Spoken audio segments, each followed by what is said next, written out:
38강 시작하겠습니다. 우리 563페이지 봐주시면 되겠고요. 5과목 3절에 자율관리 보세구역 및 보세사 제도입니다.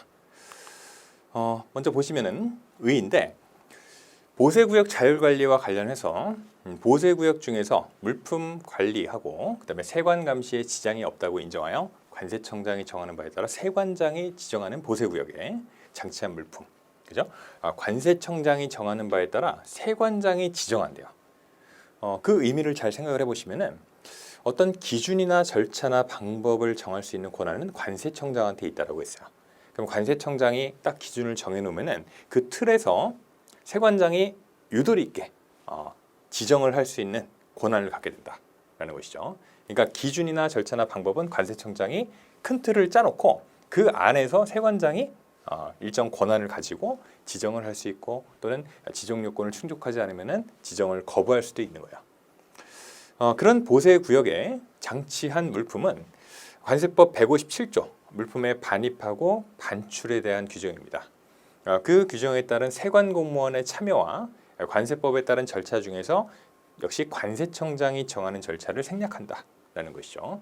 즉 정리하면 자율관리 보세구역으로 지정받은 곳에 장치한 물품은 어떤 일반적인 절차와는 달리 그런 복잡한 절차가 생략이 된다라는 얘기예요. 그 지정과 관련해 가지고 구체적인 내용인데 화물관리인이나 운영인 여기서도 그냥 지나치지 마시고 화물관리인은 어디 나오죠? 우리 지정보세구역에 나왔어요. 그다음에 운영인은 특허보세구역, 그죠? 그러면 지정보세구역과 특허보세구역을 모두 포괄하는 내용이라고 보시면 되겠죠. 그런 주체는 자율관리 보세구역 지정을 받으려면은 세관장한테 지정 신청을 해야 되고 반드시 자율관리 보세구역의 어떤 화물에 대한 관리 감독 업무를 수행할 수 있는 보세사 자격을 갖춘 분을 채용을 해야 된다라는 것이죠. 그래서 여러분들이 나중에 이제 보세사 자격을 갖추시고 등록을 하시면은 이제 이러한 자율관리 보세구역에서 보세사로 활동을 하실 수가 있게 된다라는 것이죠. 세관장한테 지정 권한이 있습니다. 그래서 자율관리 보세구역으로 어떤 요건을 충족하는지 여부를 심사를 한 다음에 세관장이 지정을 해줄 수가 있다라는 것이죠.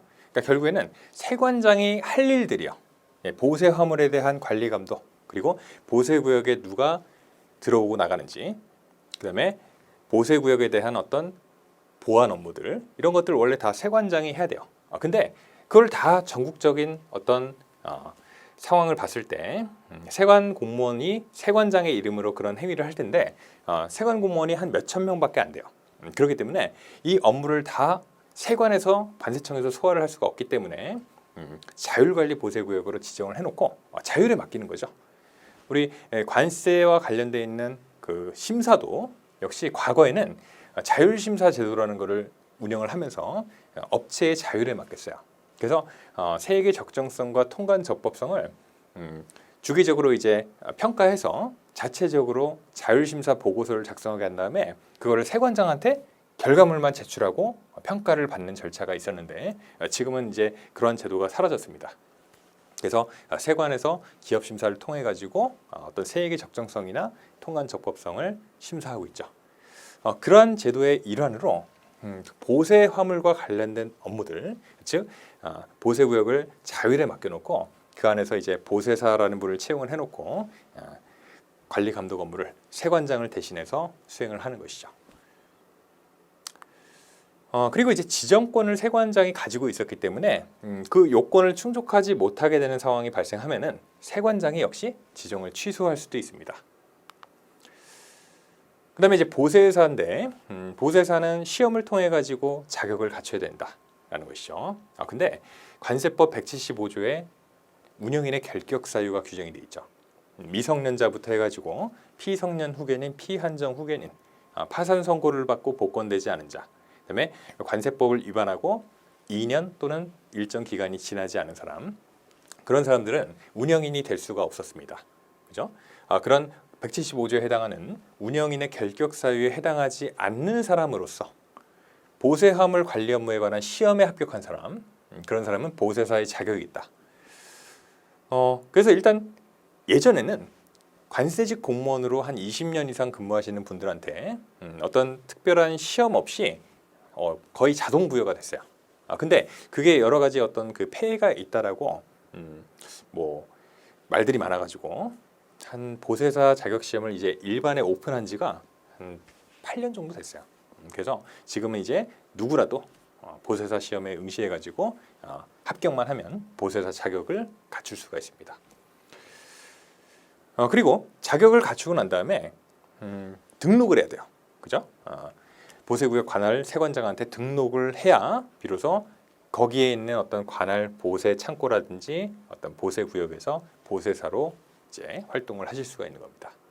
그러니까 이거는 이제 투 트랙으로 가는 거죠. 이 자격을 일단 갖추는 거, 시험 전형을 통해서 가능하고요.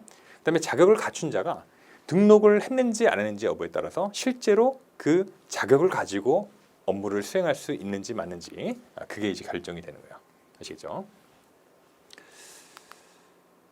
그다음에 이제 등록을 요건을 갖추면 이제 받아주고 또한 그 요건을 충족하지 않으면 등록을 세관장이 취소할 수도 있다는 겁니다. 그렇죠? 그래서 다음과 같은 사람들 다음 어느 하나에 해당하는 경우는 등록을 취소하거나 또는 6개월 내에 업무를 정지하거나 기타 필요한 조치를 할 수 있다라고 해놓고 그게 원칙인데 다만 1번하고 2번 사유에 해당이 되면은 등록을 취소하여야 합니다. 그래서 이러한 조치를 등록 취소 포함해 가지고 할 수 있다 하고 반드시 취소하여야 한다고는 완전히 다른 얘기죠. 이거는 이제 재량에 따라서 취소할 수도 있고 어떤 다른 조치를 할 수도 있다는 건데 1번하고 2번에 해당되면은 무조건 등록을 취소해야 된다는 얘기예요. 그걸 이제 우리 시험에 하나의 선지로서 여러분들이 이제 혼동을 주기 위해 이런 식으로 출제할 수가 있겠죠. 예를 들어서 보세사에 등록을 한 사람이 운영인의 결격 사유에 해당하게 된 경우는 어떻게 해요?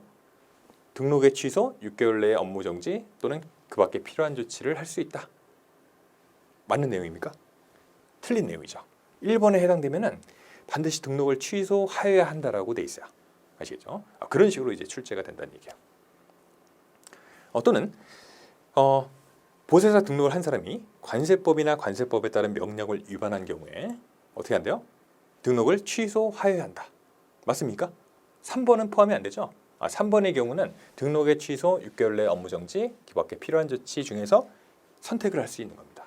아시겠죠? 이런 경우는 반드시 등록을 취소하여야 하는 사유에 해당되는 것이 아닙니다. 그거를 잘 구분을 해주셔야 된다. 잘 보면은 1번, 2번은 어쩔 수가 없는 경우예요. 당사자가 사망을 했는데 더 이상 어떻게 됩니까? 등록이 효력이 상실이 되는 거죠. 그 전에 그냥 취소를 해버리는 거야. 그다음에 운영인의 결격 사유에 해당이 된다. 그죠? 정상인이셨던 분이 갑자기 막 후견인이 필요한 피성년 후견인이 됐어요. 그죠? 그러니까 피성년 후견인은 겉보기에는 멀쩡할 수도 있는데, 그죠? 근데 실제로 어떤 법률 행위를 단독으로 할 수가 없는 분들이에요. 아시겠죠? 그래서 그런 분이 되셨으면은 보세사 등록을 했다고 하더라도 반드시 등록을 취소해야겠죠. 그죠? 보세사가 얼마나 중요한 일을 합니까? 보세구역에서 보세화물에 대한 반출입, 그다음에 보세구역에 사람의 어떤 출입과 그다음에 보안 업무들 이런 것들을 수행을 하는데 여기 운영인의 결격 사유에 해당이 되면은 그런 업무를 수행하기가 곤란해진다. 그래서 등록을 반드시 취소해야 된다라는 것이에요. 그다음에 직무입니다. 이런 업무들을 수행을 하는 거죠. 그래서 보세화물, 내국물품의 반입 반출, 그다음에 필요한 경우에 이제 참관과 확인 업무, 그다음에 보세구역 안에 장치된 물품의 관리, 취급에 대한 참관, 확인, 그다음에 보세구역 보안 업무죠. 출입문의 개폐, 열쇠 관리 감독, 그다음에 출입자에 대한 감독, 그다음에 견본품이 이제 반출되는 경우, 그리고 견본품으로 사용한 다음에 다시 회수하는 것과 관련된 업무들 있죠. 그런 것들을 보세사의 직무로 규정을 하고 있습니다. 그다음에 이제 4절의 내용, 자율관리 보세구역 운영에 관한 보시를 보실 거예요. 그래서 우리가 좀 전까지는 이제 관세법에 주로 규정되어 있는 내용들을 살펴보셨고 거기서 좀 더 세부적으로 들어가서 어떤 내용들이 규정되어 있는지를 살펴보도록 하시겠습니다. 그래서 용어의 정의는 이제 다 여러 번 보셨던 내용들이에요. 그다음에 지정 신청하고 취소를 보실게요. 자율관리 보세구역은 다음과 같은 사항을 충족하고 운영인 등의 법규 수행 능력이 우수해서 보세구역 자율관리에 지장이 없어야 된다. 그래서 첫 번째가 일반 자율관리 보세구역입니다. 보세사를 채용해야 되고요. 그다음에 필요한 전산 시스템을 구비를 해야 된다라는 것이죠. 보통 ERP라고 해가지고 뭐 전사적 자원관리 시스템. 그래서 보통 이제 규모가 어느 정도 되는 기업들은 ERP를 많이 사용하고 있습니다. 그죠? 이것도 이제 하나의 프로그램 시스템 이름이라고 보시면 되겠고, 다른 명칭으로 이런 그 전사적 자원관리 시스템을 사용하는 곳들이 많이 있다는 거죠. ERP 말고도요. 그다음에 이제 우수 자율관리 보세구역은요, 기본적으로 보세사 채용이 돼야 되고, 그다음에 전산 시스템을 구비해야 된다. 이것까진 일반하고 똑같죠. 근데 거기에 더해가지고 수출입 안전관리 우수 업체여야 된다. 그다음에 보세 공장 운영에 관한 고시에 따른 일정 요건을 충족을 해야 된다라는 것입니다. 그래서 36조 아까 1항 3호 4호를 충족할 것이라고 되어 있어요. 36조 1항 3호 4호 그죠? 3호의 내용 전년도 해당 공장에서 생산한 물품이 수출입 신고 금액 중에서 수출 신고 금액 비중이 50% 이상인 자 또는 전년도 수출 신고 금액이 미화 1천만 달러 이상인 자 이런 요건들입니다. 아시겠죠? 그다음에 이제 반출입이나 제조가공, 제조관리 등 업무 처리 적정성을 확인 점검할 수 있는 기업 자원관리 시스템, 그다음에 또는 다른 업무 처리 시스템, 거기다가 세관 전용 화면을 제공하거나 또는 해당 시스템의 열람 권한을 제공한 자 이런 요건을 충족을 해야 된다는 것이죠.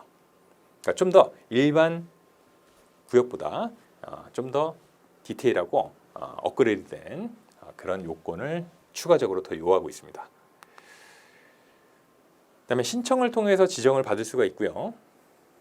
그다음에 지정 신청을 받은 세관장은 요건을 검토해 가지고 어떤 지장이 없다고 판단되는 경우는 어떻게 해요? 해당 보세구역의 특허기관을 지정기관으로 해가지고 자율관리 보세구역으로 지정하고 그다음에 지정서를 교부를 해야 된다. 그다음에 갱신도 가능하죠. 지정기간이 만료되기 1개월 전까지 자율관리 보세구역 갱신 신청을 해야 된다라는 것입니다. 그다음에 그런 내용들은 지정기간 만료 2개월 전에 미리 알려줘야 된다는 거예요. 알려줄 내용은 지정기간 만료 1개월 전까지 갱신 신청하셔야 됩니다 라는 내용하고 그다음에 이러한 절차에 따라서 갱신 신청을 할 수가 있습니다. 두 가지 내용이요. 그다음에 지정을 취소할 수도 있는데 이런 사유들에 해당이 되면은 지정 취소 사유에 해당이 된다. 그래서 관세법 178조 1항에 해당이 된 때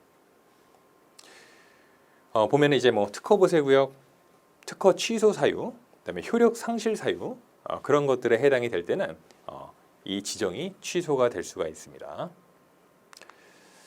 그다음에 관련 법령들 하나하나 매칭해가지고 한번 참고적으로 보시면 되겠습니다. 아시겠죠?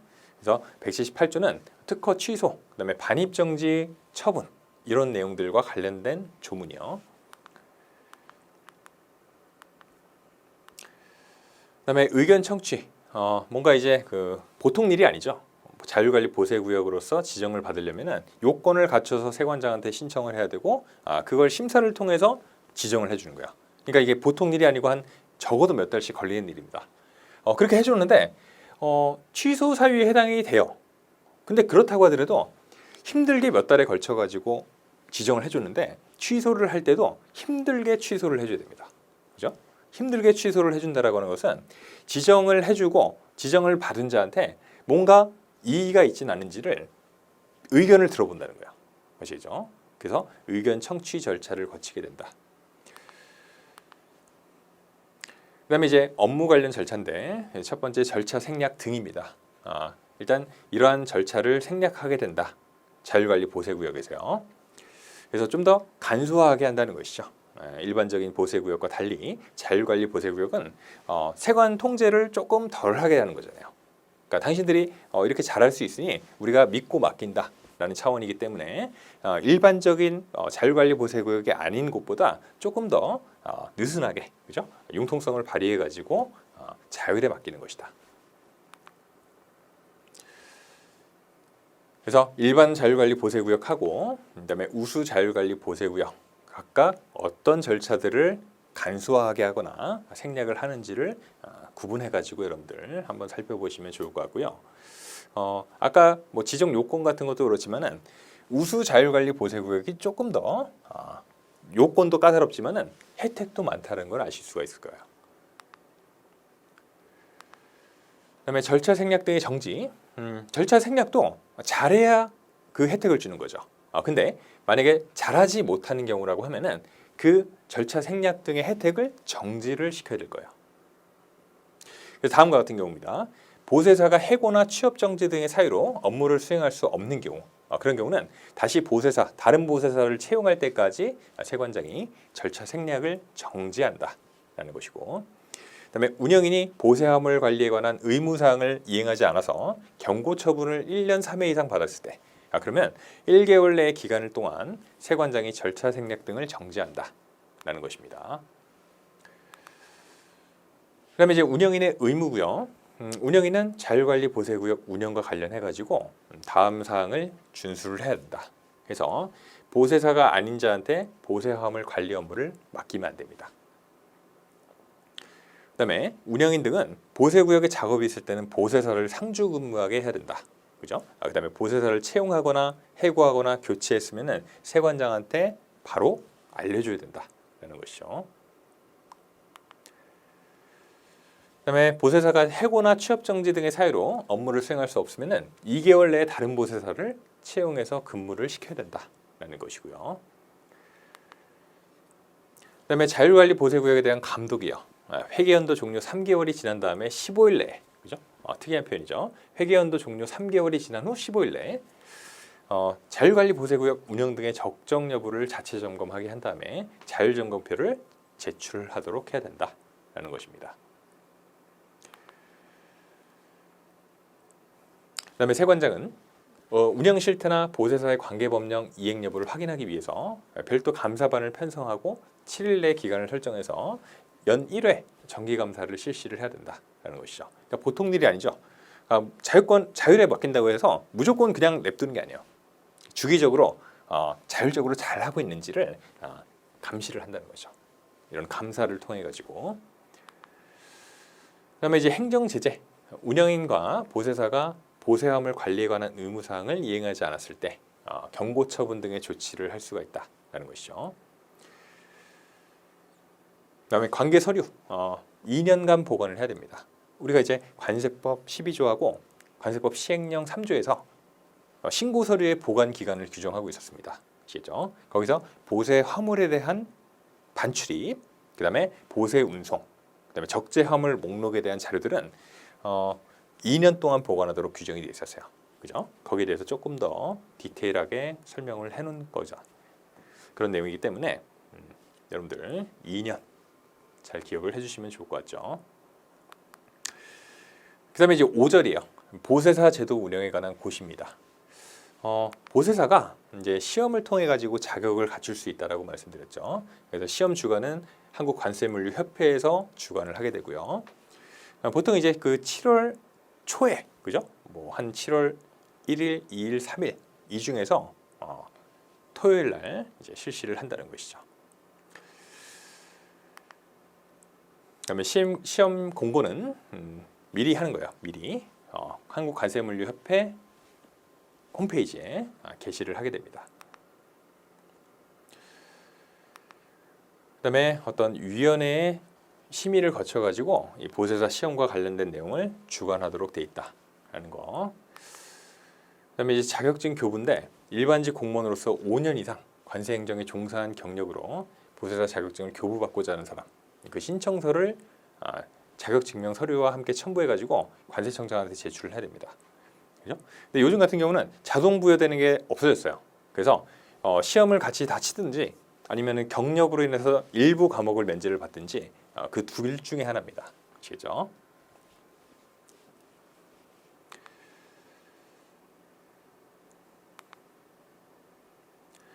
그다음에 합격자가 결정된 때 관세청장은 시험 공고에 따라 합격한 사람한테 시험 수행 기관장을 경위해서 보세사 자격증을 교부를 하고요. 만약에 그때 분실 등의 사유로 재발급하려는 경우는 자격증 교부 신청서에다가 재발급 사유서를 첨부해가지고 관세청장한테 신청을 합니다. 그다음에 등록은 한국관세물류협회장이 역시 그걸 받아주고 있어요. 나중에 이제 여러분들 시험 합격하시고 자격을 따신 다음에 이제 등록을 하고 난 다음에 비로소 보세사로 활동을 하실 수가 있죠. 그다음에 등록을 받아줬으면은 역시 어떤 요건을 충족하지 못하게 됐을 때 등록을 취소할 수도 있다. 그래서 뭐 사망하거나 또는 관세법 175조 1호부터 7호까지 운영인의 결격 사유에 해당이 되거나 또는 관세법이나 관세법에 따른 명령을 위반했을 때 역시 등록 취소 사유에 해당이 된다라는 것입니다. 그다음에 직무와 관련된 내용이고요. 직무 교육을 한국관세물류협회장이 실시를 하고 있습니다. 라는 내용이고요. 그다음에 교육을 실시했으면 종료 후 7일 내에 결과를 관세청장한테 보고를 해야 된다. 라는 내용들. 그러니까 나중에 이제 보세사 등록을 하고 업무를 하시면은 주기적으로 이제 교육을 받게 돼 있어요. 그죠? 그거는 이제 뭐 다른 자격증들도 마찬가지예요. 자격을 취득하고 그 현업에 종사를 하려면은 등록을 받고 그다음에 등록된 그 자격사들에 대해서 주기적으로 교육을 실시해서 그 자격사의 품질을 유지하는 겁니다. 계속적으로. 그러니까 자격을 취득하고 이제 일만 하고, 그죠? 어떤 따로 이제 공부를 하지 않거나, 그죠? 어떤 실무 교육 같은 게 필요한 경우, 계속적으로 이제 관련 법령이나 이런 것들이 변경이 되기 때문에 그런 것들을 계속적으로 교육을 실시할 수밖에 없어요. 보세사 직무, 아까 법의 내용하고 좀 겹치는 부분이 있는데 조금 더 세부적으로 보시면 보수 작업하고 그다음에 화주의 수입 신고 전 장치 물품 확인을 할 때 입회하고 감독할 업무를 수행한다. 그다음에 세관 봉인대의 시봉이나 관리, 그죠? 세관이 이 물건을 못 건들게 이렇게 딱 밀봉을 해둔다라고 보시면 되겠죠. 그런 화물에 대한 관리 업무. 그다음에 환적 화물 컨테이너가 적재되거나 그다음에 들어오고 나갈 때 입회하고 감독할 수 있는 업무들이 있고요. 그다음에 어떤 업무 대장 같은 거를 작성하고 확인을 해야 되는 직무가 존재합니다. 그다음에 의무사항은요. 세관장의 업무 감독에 관련된 명령을 준수해야 되고 세관 공무원의 지휘를 받도록 되어 있습니다. 그리고 좀 박스 안에 있는 내용 중요한 게 다른 업무를 겸임할 수가 없어요. 다만 영업용 보세 창고가 아닌 경우 보세 화물 관리에 지장이 없는 범위에서 다른 업무를 겸임할 수 있다. 이게 여러 번 이제 기출이 되는데 그러니까 영업용 보세 창고 아닌 경우에는 겸임할 수 있다는 거예요. 그죠? 영업용 보세 창고라고 하면은 다른 업무를 겸임할 수가 없어요. 아시겠죠? 그러니까 오로지 보세사로서의 직무만 해야 된다라는 것이죠. 그죠? 그렇지 않고 이제 다른 자가용 보세 창고 이런 경우라고 하면은 보세사 본연의 업무뿐만 아니고 뭐 약간 그 회계 업무도 볼 수 있고, 그죠?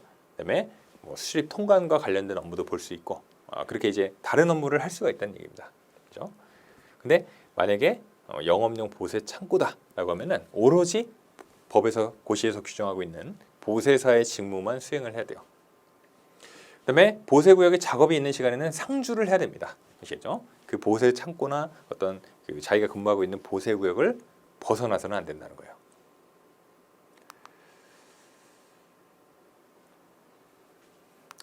그다음에 이제 보세사 징계인데 관세법이나 관세법에 따른 명령을 위반한 경우하고 그 직무나 의무를 이행하지 않거나 또는 경고 처분을 받은 보세사가 1년 내 다시 경고 처분을 받았을 때 그때는 위원회의 의결에 따라 징계 처분을 하게 됩니다.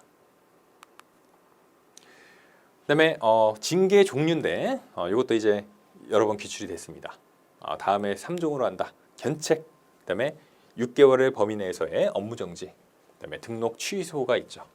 다만 연간 6개월 범위 내에서 업무 정지를 2회 받으면은 등록을 반드시 취소하여야 합니다. 아시죠? 그다음에 이제 나머지 얘기들 보칙에 대한 부분인데 관계서류 보존. 일단 관세물협회장은 보세사 시험, 보세사 등록, 직무교육과 관련한 서류를 5년 동안 비치 보존을 해야 되고요. 그다음에 이제 이 협회에 대한 감독은요, 관련 규칙에 따른다라는 내용. 그러니까 이게 협회도 일을 잘하고 있는지를 감독을 받고 있다는 겁니다. 그죠? 그것뿐만 아니고 우리 세관도 그렇고 행정기관들도 어떤 뭐 감사원이나 이런 감사기관으로부터 그 본연의 업무를 잘 수행하고 있는지 그거를 주기적으로 감사를 받고 평가를 받게 됩니다. 보세사의 근무 이력, 기록 관리, 그죠? 그런 내용들 한번 읽어봐 주시면 되겠고요. 그다음에 이제 관세 행정 경력입니다. 그죠? 관세 행정에 종사한 경력이라고 하는 것은, 그죠? 관세 행정과 직접 관련이 없는 업무를 주된 업무로 하는 부서를 제외한 모든 부서의 업무를 말한다. 즉, 이 규정에 따른다라고 하면은 세관 공무원 분들은 다 대부분이 여기에 해당이 됩니다. 그래서 관세 행정 경력을 인정받을 수가 있어요. 보세사 자격의 취득과 그다음에 이런 업무를 수행함에 있어서 그런 경력을 인정받으실 수가 있다. 그래서 뭐 시험 과목의 일부 면제 이런 혜택은 아직까지 있다는 거죠. 과거보다는 이제 조금 줄어들긴 했지만요. 그래서 이런 내용까지 살펴보시면 되겠다는 것이죠. 그래서 우리가 38강 내용 같이 살펴보셨고요. 여러분 수고하셨습니다. 감사합니다.